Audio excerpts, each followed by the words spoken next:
Salam. Shalom. Shalom. Shalom, Opong. Selamat malam, selamat kita mengikuti ibadah jaringan doa pemuda sekota Palembang. Sesuai dengan permintaan daripada pengurus, tema khotbah hari ini yaitu tentang doa. Dan ini sangat tepat sekali di era COVID-19 ini. Kenapa saya katakan tepat sekali? Karena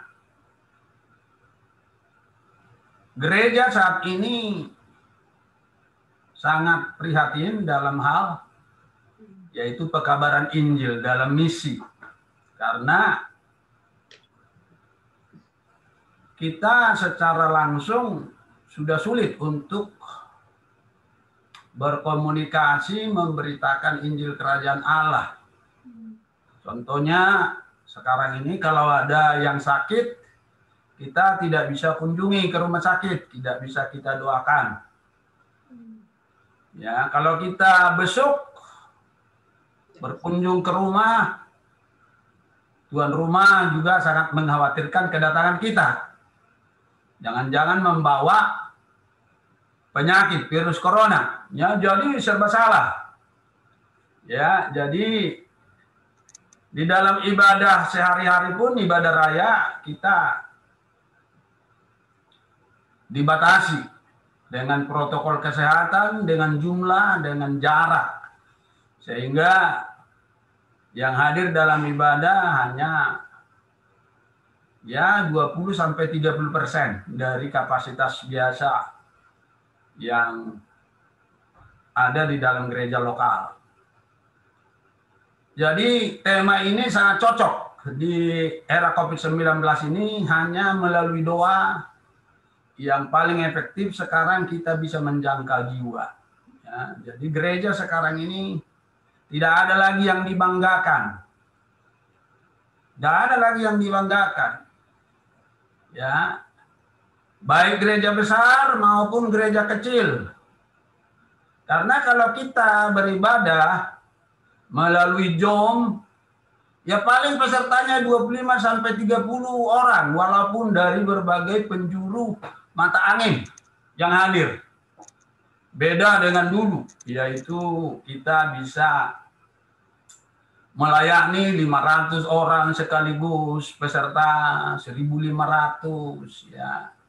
Tapi sekarang pendeta-pendeta besar, pendeta kecil kalau melayani via Zoom ya paling 25-30 pesertanya ya. Jadi sangat memprihatinkan untuk gereja di era COVID-19 ini ya. Jadi terima kasih buat pengurus yang memberikan tema yaitu tentang doa ya. Jadi saya berbicara tentang doa pada malam hari ini. Jadi Bapak Ibu bisa lihat di monitor Bapak Ibu sambil mengikuti yaitu ibadah ini dengan baik. Saya senang sekali ya, ini promosinya luar biasa. Ya, promosinya luar biasa. Doa jaringan doa pemuda Palembang 24 Februari 2021 ya. Nah, terima kasih buat kesempatan yang diberikan kepada saya ya. Tema hari ini adalah pray, doa. Ini adalah generasi milenial. Gereja penyebaran Injil yang dipersiapkan untuk menerima legasi kepemimpinan di masa yang akan datang. Ini anak-anak sekolah minggu Sunday School yang sudah dilatih, dipersiapkan untuk menjadi pendoa-pendoa yang hebat.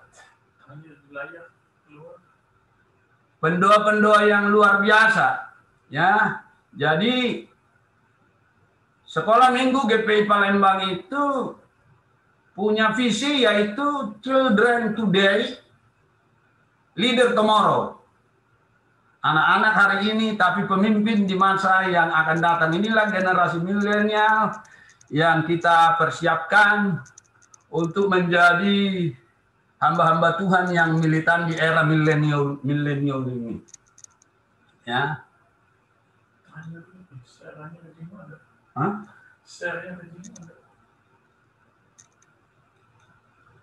Kita lihat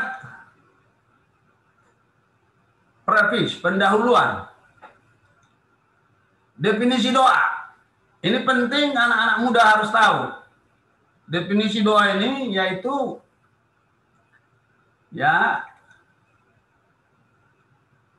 doa adalah beban dari keluhan, tetesan air mata, kedipan mata yang memandang ke atas, ketika tak seorang pun, kecuali hanya Tuhan yang dekat. Jadi, doa itu adalah keluhan, tangisan, kedipan mata, dan hanya tertuju ke atas. Itulah menurut James Montgomery, yaitu definisi doa. Ya. Dan gambar saudara lihat, saya sebagai pembicara sudah dipersiapkan di depannya pendua yang hebat, generasi milenial. Jadi ada regenerasi, ada persiapan, dipersiapkan untuk menerima legacy, warisan di generasi yang akan datang. Lihat gambar itu, ya, pembicara dengan seorang anak sekolah minggu dilatih, dipersiapkan untuk menjadi pendua-pendua yang hebat. Karena hanya melalui doa, ya, pintu surga bisa terbuka. Katakan amin. Nah, amin. Kita lanjut, Bapak Ibu. Lukas 11 ayat 1. Dikatakan demikian. Pada suatu kali, Yesus sedang berdoa di satu tempat.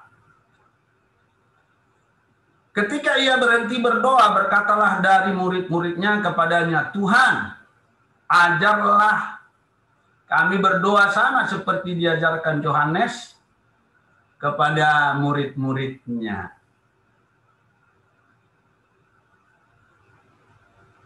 Di sini kita dapat melihat Yesus memberikan teladan kepada kita sebagai gereja Tuhan. Warna merah, saya sengaja kasih warna merah. Pada suatu kali Yesus sedang berdoa di salah satu tempat. Artinya, yaitu Yesus sebagai Tuhan, kepadanya lah orang sebagai manusia berdoa kepada Bapaknya. Ya, Yesus sebagai Tuhan yang kita berdoa kepadanya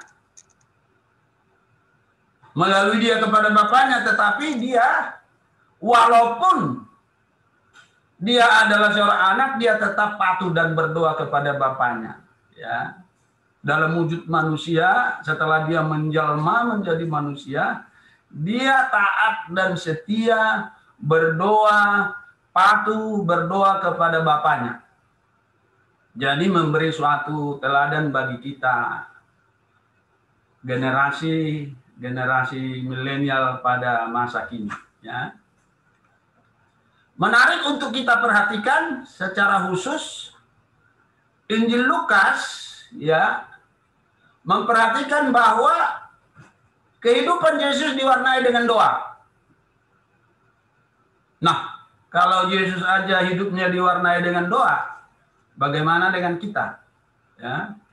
Kita akan melihat secara khusus dari Injil Lukas doang. Ya, hanya dari Injil Lukas. Yang pertama, di dalam Lukas 3 ayat 21, saat Yesus dibaptis, dia berdoa. Ya. Dikatakan demikian, Lukas 3 ayat 21. ketika seluruh orang banyak itu telah dibaptis, dan ketika Yesus juga dibaptis dan sedang berdoa, terbukalah langit. Jadi doa bisa membuka pintu surga. Hebat kan? Doa bisa membuka pintu surga. Terbukalah langit. Luar biasa. Kita harus belajar dari Yesus. Yesus berdoa, langit terbuka. Di dalam Injil Markus dikatakan langit terkoyak. Dahsyat. Ya. Itu yang pertama. Yang kedua, lebih menarik lagi, di tempat sunyi Yesus berdoa. Di dalam Lukas pasal 5 ayat 16 dikatakan demikian. Akan tetapi ia mengundurkan diri ke tempat-tempat yang sunyi dan berdoa. Secara spesifik, dia berdoa pribadi kepada Bapaknya. Di tempat sunyi, tidak ada orang lain. Hanya dia dengan Bapaknya yang berkomunikasi dengan dia. Di tempat sunyi. Jadi kita pun harus membiasakan diri mengambil doa pribadi. Ya, saat teduh kita, mungkin di kamar kita menutup diri, berdoa kepada Bapa kita. Seperti Yesus berdoa di tempat yang sunyi. Tidak ada orang di sana, hanya dia dengan Bapaknya. Dan di era COVID-19 ini mulai tahun 2020 yaitu bulan Maret, ya saya yakin bukan hanya saya, para hamba-hamba Tuhan, porsi doanya meningkat. Karena pelayanan door to door tidak ada lagi. Pelayanan besuk-besuk tidak ada lagi. Jadi porsi doanya saya yakin meningkat. Di era COVID ini berdoa menyendiri kepada Bapa, meminta apa rencana Tuhan di dalam pelayanan di tengah-tengah pandemi COVID-19 ini. Ya, jadi di dalam Lukas pasal 5 ini ayat 16, Yesus berdoa di tempat sunyi. Dan yang ketiga kita lihat dari Lukas pasal yaitu 6 ayat 12 dikatakan demikian. Dia pergi ke bukit untuk berdoa semalam-malaman. Wow. Ya. Ini 6:12 dikatakan pada waktu itu pergilah Yesus ke bukit untuk berdoa dan semalam-malaman ia berdoa kepada Allah. Jadi doa semalam suntuk itu yang dilakukan gereja rupanya diawali dari doanya Yesus. Makanya gereja banyak mengikuti doa semalam suntuk. Istilah gereja sekarang doa semalam suntuk. Ya, semalam-malaman Yesus berdoa. Ya. Ini sungguh luar biasa Bapak Ibu kekasih dalam Kristus Yesus. Semalam-malaman. Doa semalam suntuk. Ya, gereja sekarang banyak tidak melakukan ini lagi. Ya. Dulu kita melakukannya yaitu sekali sebulan. Ya, tetapi di era COVID-19 ini kita hampir 2 tahun tidak pernah doa semalaman lagi. Tapi jangan lupa bahwa ini adalah hal yang diajarkan Yesus kepada kita untuk kita juga mengambil doa semalam-malaman. Ya. Yang keempat kita akan melihat, ya,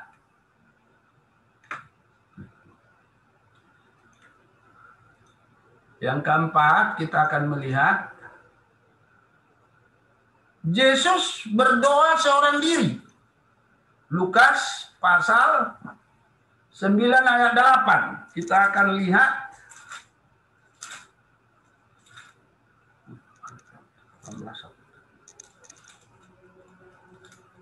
ayat 18. ya, Lukas pasal 9 ayat 18. Yesus berdoa seorang diri. Pada suatu kali ketika Yesus berdoa seorang diri, datanglah murid-muridnya kepadanya lalu bertanya kepadanya, kata orang banyak, siapakah aku ini?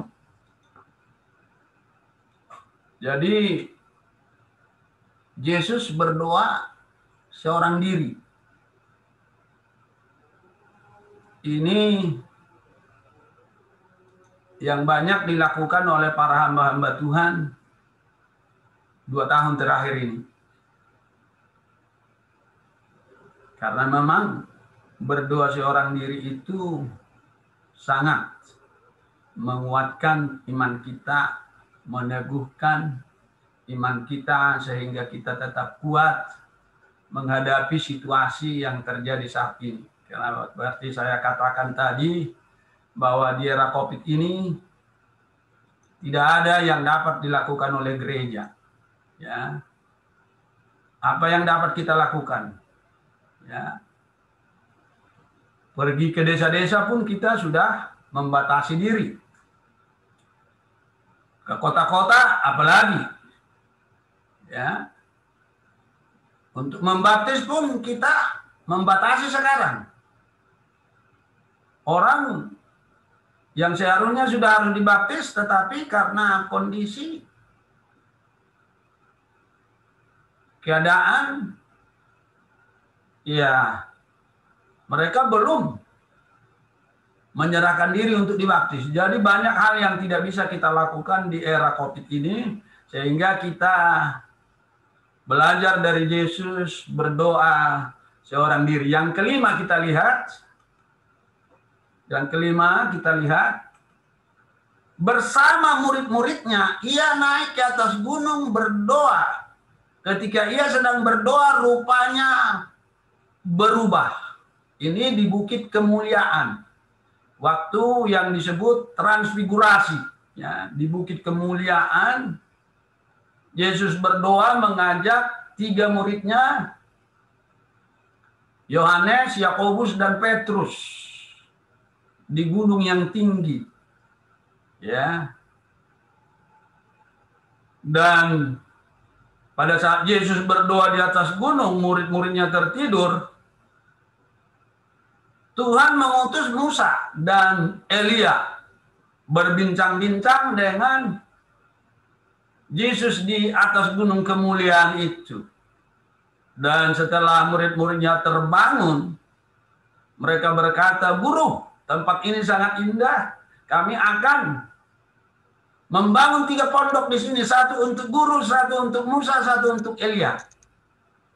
Jadi, kalau kita berdoa ke tempat yang tinggi, kemuliaan Tuhan akan turun atas kita.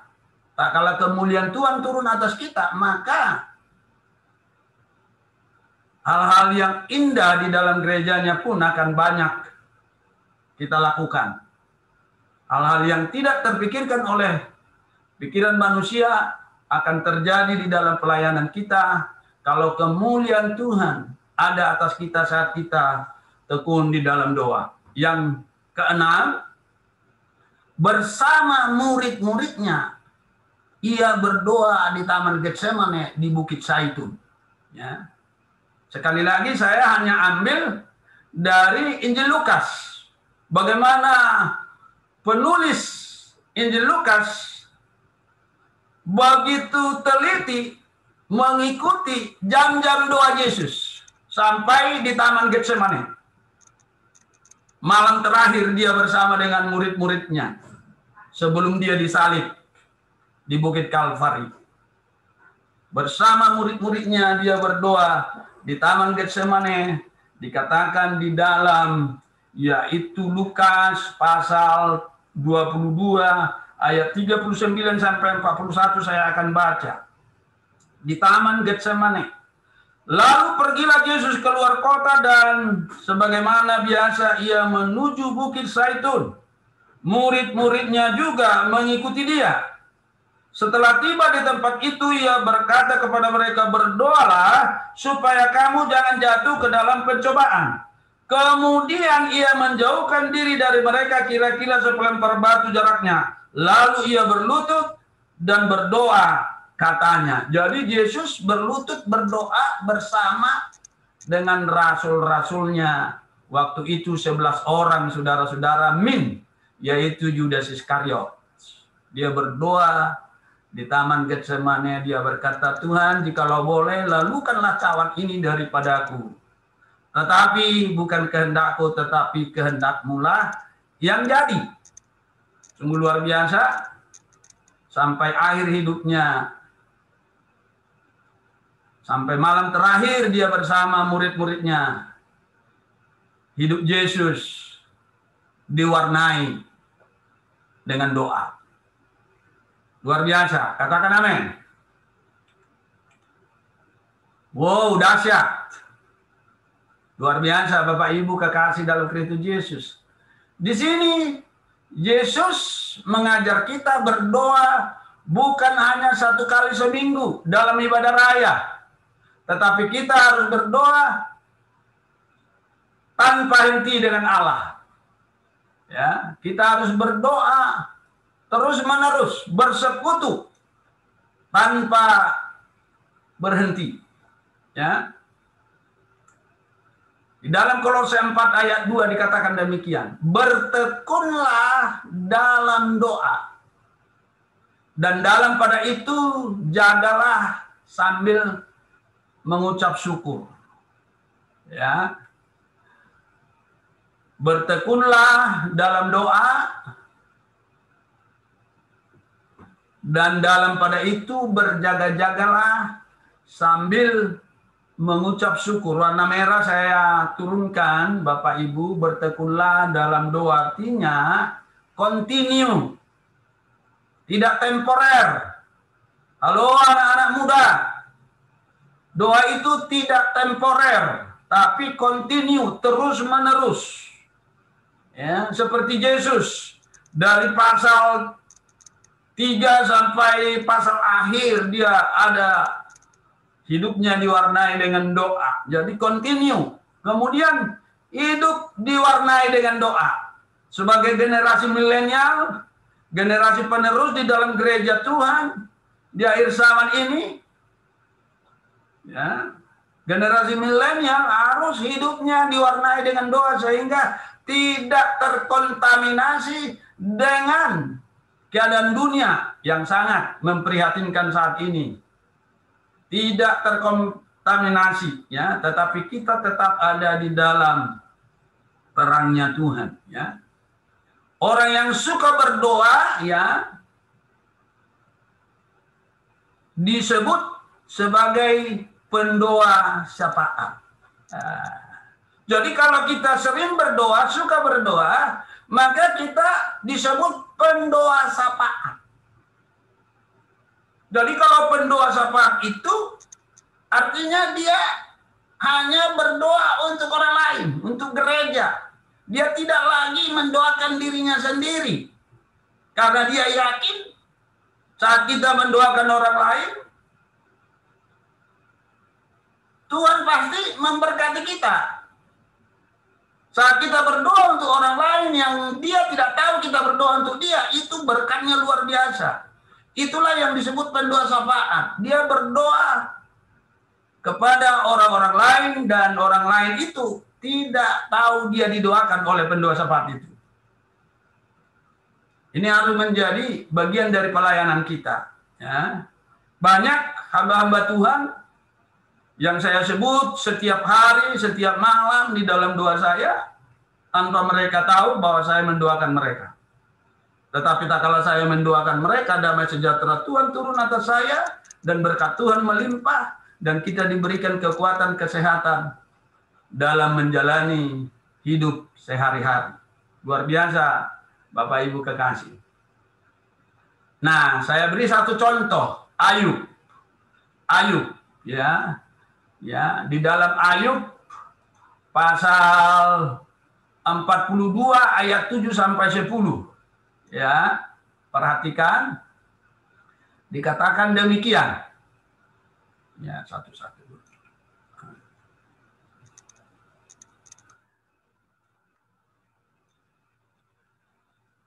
Maka firman Tuhan kepada Elifas dan seterusnya. Ayat 8. Pergilah kepada hambaku Ayub. Dan baiklah hambaku Ayub meminta doa untuk kamu karena hanya permintaannya lah yang akan ku terima. Wow, ini dahsyat ini. Saya kagum sekali dengan Ayub ini. Lalu mereka melakukan seperti apa yang difirmankan Tuhan kepada mereka. Dan Tuhan menerima permintaan Ayub. Jadi Tuhan berkata kepada Elifas dan rekan-rekannya, ya, yang menyalahkan Ayub atas segala penderitaan yang dia alami. Tuhan berkata, pergilah kepada hambaku Ayub. Baiklah hambaku Ayub meminta doa kepada kamu. Jadi Ayub itu adalah pendoa syafaat, baik waktu senang ataupun susah. Dalam penderitaan yang sungguh luar biasa, kehilangan 10 anak, kehilangan seluruh hartanya, ya, dan disuruh oleh istrinya untuk menghujat Tuhan, dia tetap eksis di dalam doa karena dia adalah pendoa syafaat. Lalu Tuhan memulihkan keadaan Ayub. Nah, menarik. Setelah Ayub menjadi pendoa syafaat, berdoa kepada sahabat-sahabatnya, lalu Tuhan memulihkan keadaan Ayub setelah ia meminta doa untuk sahabat-sahabatnya, dan Tuhan memberi kepada Ayub 2 kali lipat dari segala kepunyaannya. Ya, perhatikan di sini menarik. Baiklah hambaku Ayub, ya. Baiklah hambaku Ayub, ya. Tuh. Ya, perhatikan. Baiklah hambaku Ayub, ya. Turunkan dikit. Ya. Meminta doa untuk kamu karena hanya permintaannya lah yang akan kuterima. Jadi pengakuan Tuhan, Ayub sebagai seorang pendoa adalah orang yang berkenan kepadanya. Jadi Tuhan sendiri mengaku Tuhan berkenan kepada Ayub karena dia hidupnya diwarnai dengan doa. Jadi kalau Tuhan berkenan itu, waduh, luar biasa itu Bapak Ibu kekasih, ya. Kemudian dikatakan saudara kekasih dalam Kristus Yesus,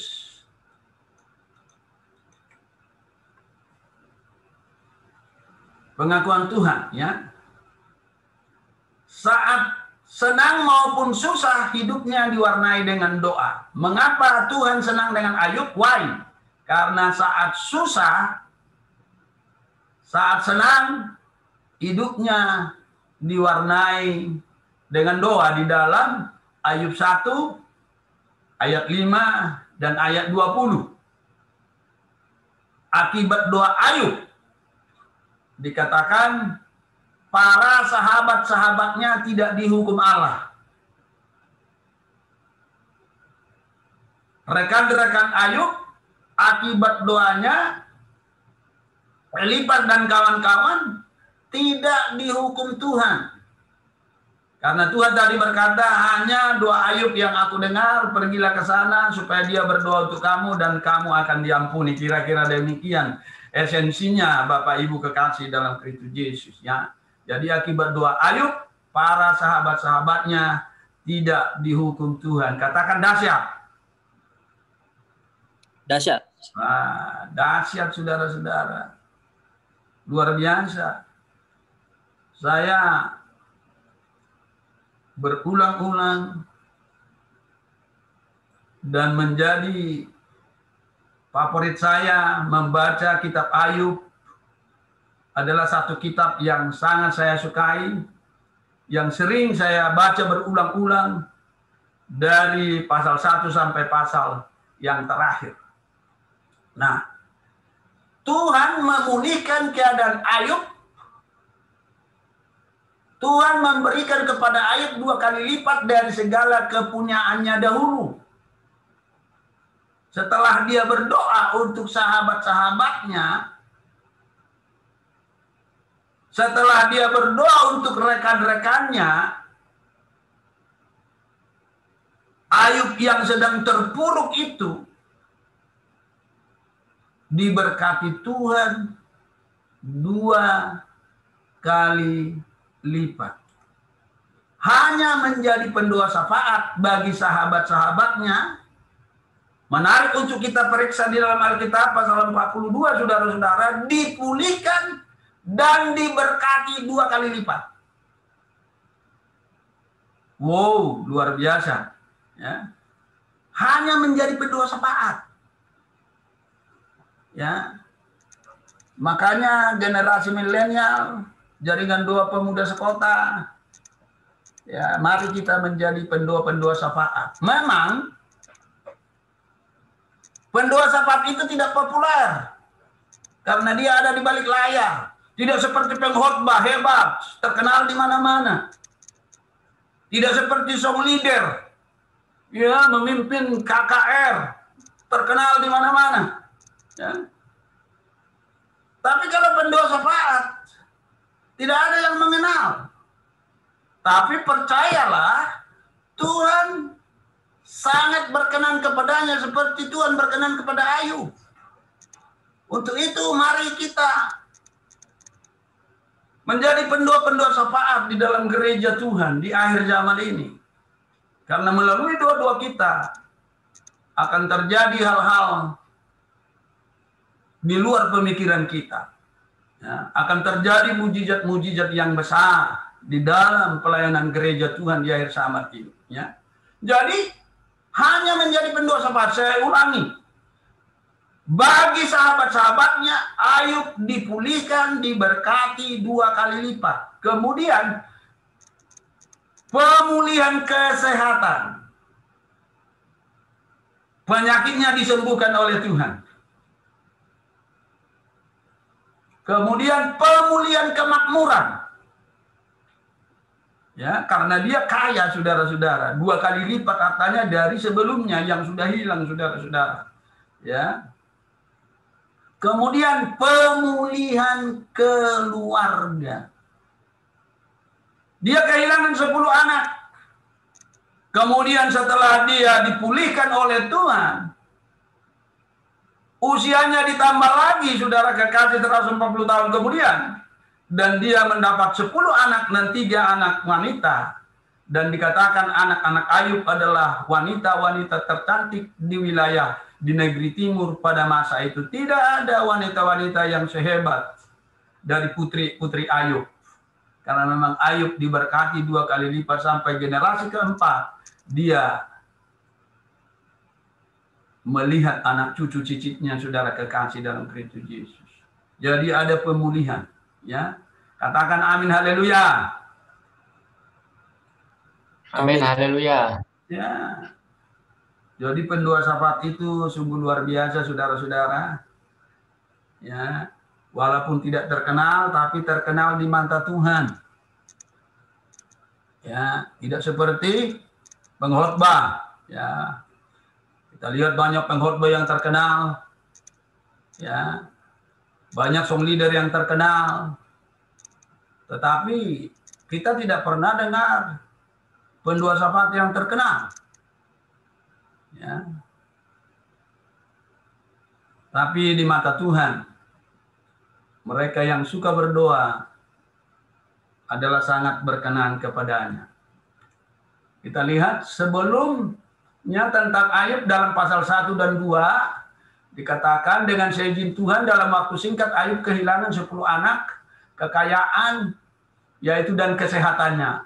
Tetapi dia tetap eksis dalam doa, ya. Dalam penderitaan, kita tahu Ayub itu di dalam pasal 1, pasal 2 dan seterusnya, ya, dia sungguh sangat memprihatinkan kesehatannya, tetapi dia tidak pernah luput dari doa, saudara-saudara. Dia hidupnya diwarnai doa walaupun dia sangat menderita. Dia sangat menderita, Bapak Ibu kekasih. Penderitaan tidak menjadikan Ayub berhenti berdoa. Penderitaan tidak menjadikan Ayub berhenti berdoa. Bagaimana dengan gereja kita? Halo?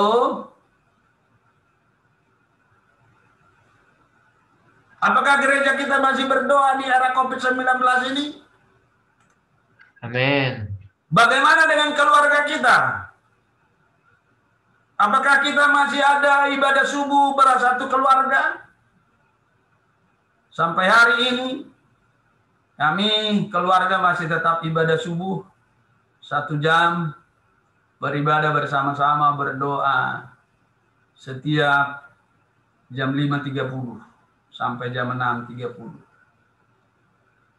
Keluarga harus berdoa, gereja harus berdoa. Bagaimana dengan kita? Masihkah kita berdoa pribadi, berfellowship, bersekutu dengan Tuhan? Atau apakah kita sudah jenuh dengan kondisi saat sekarang ini di situasi yang tidak ada kebebasan untuk berinteraksi dengan rekan-rekan seiman? Masihkah kita berdoa? Apakah kita tetap berdoa? Mari melalui khotbah hari ini, mari kita terus berdoa. Jangan pernah putus kita untuk berdoa. William Temple berkata demikian. William Temple berkata demikian. Ketika aku berhenti berdoa,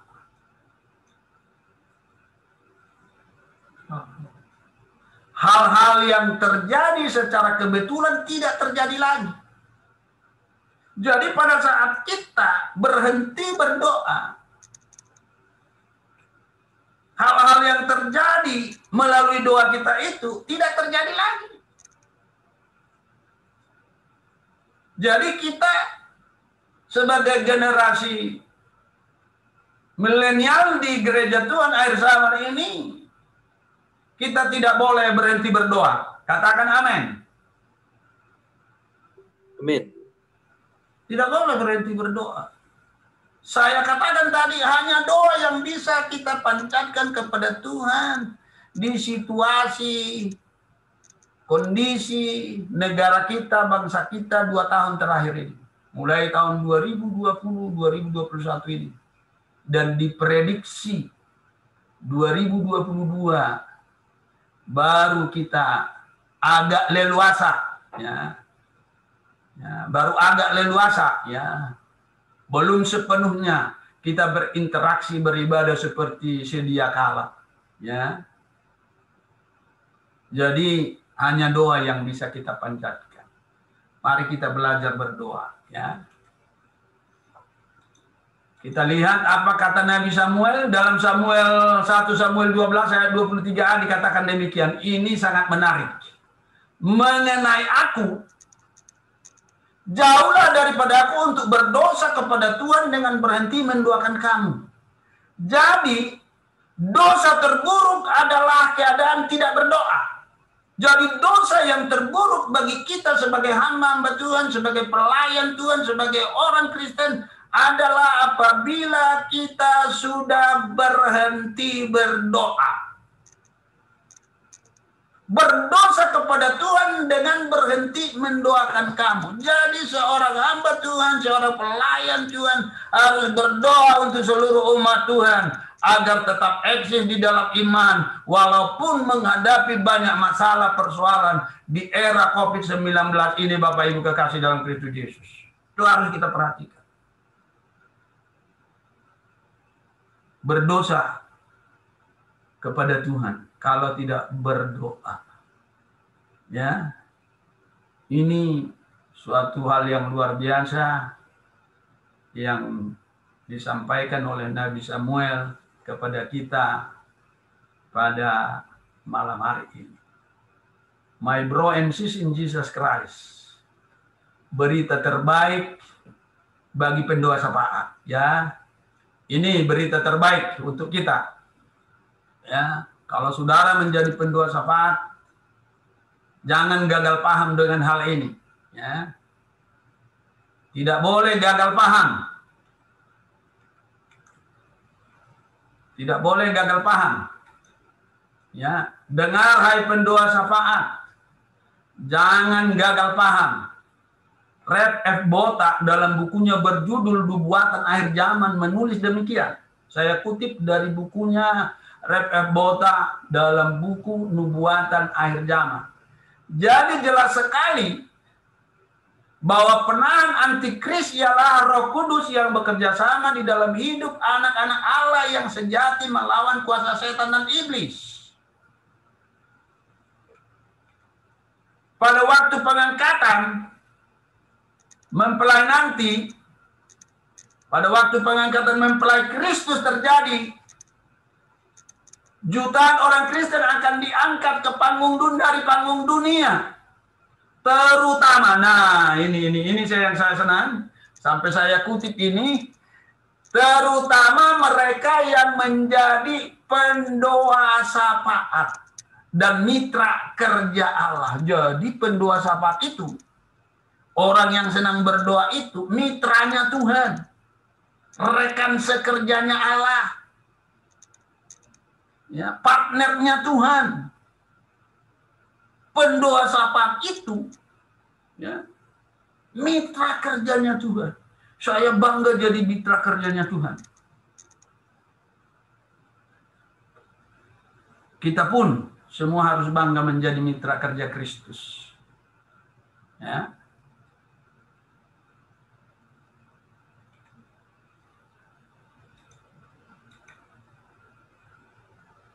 Jadi yang pertama diangkat adalah pendoa syafaat. My bro and sis. Rev F. Botak mengatakan yang duluan terangkat pada saat rapture nanti, ya, yang duluan terangkat adalah pendoa syafaat.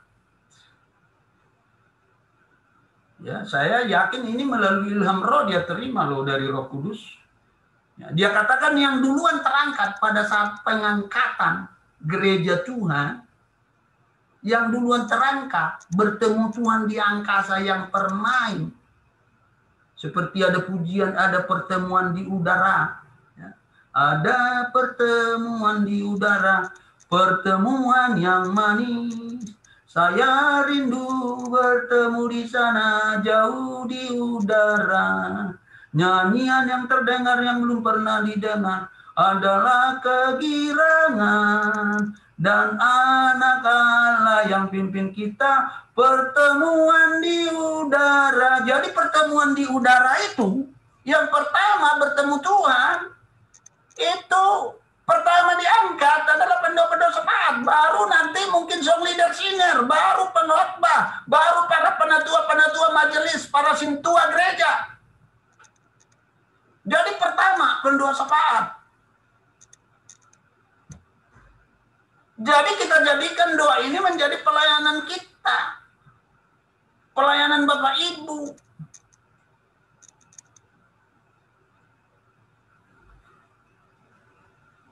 Jangan kita tunggu hari esok untuk kita menjadi pendoa syafaat. Mulai hari ini kita menjadi pendoa syafaat. Minimal 3 jam sehari.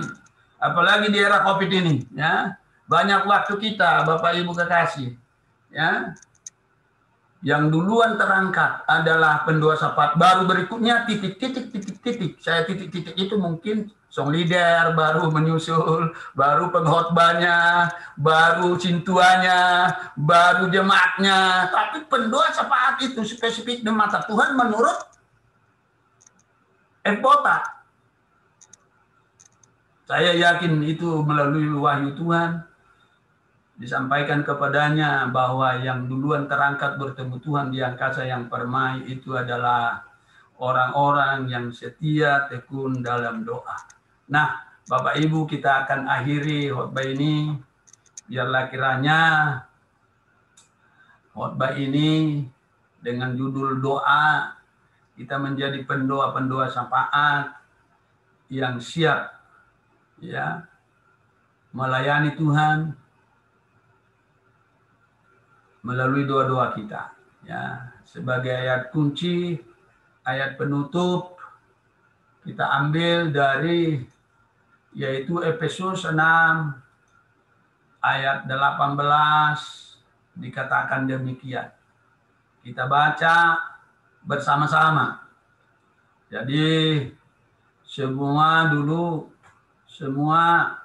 buka dulu layar monitornya ya, gambar masing-masing peserta yang hadir ya. Semua, Niko belum ya, buka dulu semua baru kita baca sama-sama ya. Halo ya, kita baca sama-sama. 1, 2, 3. Dalam segala doa dan permohonan berdoalah setiap waktu di dalam roh dan berjaga-jagalah di dalam doa kudus dengan permohonan yang tak putus-putusnya untuk segala orang kudus, untuk semua orang kudus. Tanpa dia tahu kita berdoa, kita harus berdoa. Berdoalah setiap waktu, ya, setiap saat, tanpa putus-putusnya, untuk semua orang kudus. Tidak ada yang dikecualikan, semua orang kudus. Kita harus doakan sehingga tetap mereka eksis menghadapi masalah persoalan di tengah-tengah dunia yang sedang terpuruk saat ini, baik ekonomi, baik masalah penyakit, baik masalah pendidikan. Tidak ada lagi artinya pendidikan secara langsung, semua melalui Zoom, saudara-saudara sedang terpuruk, tetapi kita harus terus berdoa untuk mereka supaya mereka tetap kuat menghadapi segala masalah dan persoalan ini. Tuhan Yesus memberkati, yaitu jaringan doa pemuda sekota Palembang yang ambil bagian dalam doa malam hari ini. Saya serahkan kepada MC lagi. Tuhan Yesus memberkati. Shalom. Shalom, Opung. Makasih. Shalom.